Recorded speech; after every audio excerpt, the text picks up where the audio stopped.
জয়পুরহাটের একটি বেসরকারি শিক্ষা প্রতিষ্ঠানের ৩ জন শিক্ষকের বিরুদ্ধে শিক্ষার্থীদের ধারাবাহিক মারধরের অভিযোগ পাওয়া গেছে।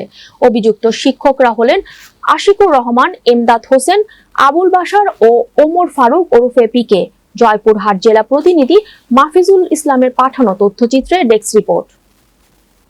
North Bengal Model School and Cadet Academy নামের এই বেসরকারি শিক্ষা প্রতিষ্ঠান দীর্ঘদিন ধরে আবাসিক ও অনাবাসিক ব্যাচে ১০ম শ্রেণী পর্যন্ত শিক্ষার্থীদের পাঠদান করে আসছিলেন।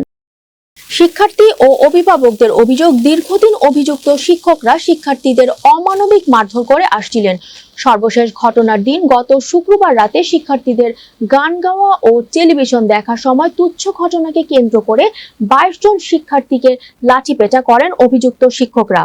যদি কোনো বাচ্চারা এখানে ভালোভাবে থাকতে পারতো তাহলে কোনো বাচ্চা এখান থেকে চলে যেতে চাইতো না।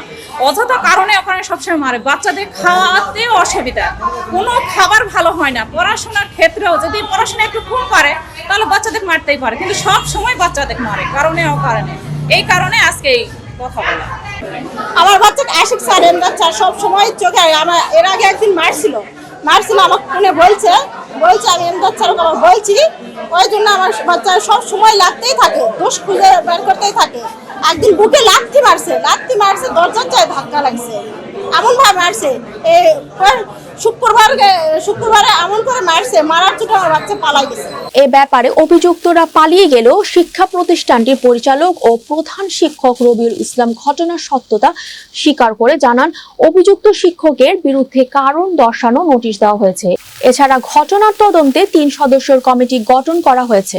আজকে আমাদের অনাকাঙ্ক্ষিত যে ঘটনাটা ঘটেছে, শিক্ষক স্টুডেন্টকে মানে শাস্তি দিয়েছে, আর আমি জানা মাত্রই ওনাকে নোটিশ করছি এবং ওনাকে কারণ দর্শানো নোটিশ করছি যে আসলে কী কারণে এই ঘটনা ঘটাইলেন, এবং আমাদের ৩ সদস্য বিশিষ্ট একটি কমিটি গঠন করে আমি তদন্তের ভার দিয়েছি তাদেরকে। ওরা ৩ দিনের মধ্যে তদন্ত করে রিপোর্ট দিলে সেই রিপোর্ট অনুযায়ী তার বিরুদ্ধে ব্যবস্থা নেওয়া হবে। অভিযোগের খবর পেয়ে উপজেলা নির্বাহী কর্মকর্তার নির্দেশে পুলিশ ওই শিক্ষা প্রতিষ্ঠান থেকে শিক্ষা প্রতিষ্ঠান প্রধান রবিউল ইসলামকে আটক করে থানায় নিয়ে আসলেও পরে মুচলিকা দিয়ে ছেড়ে দেয়।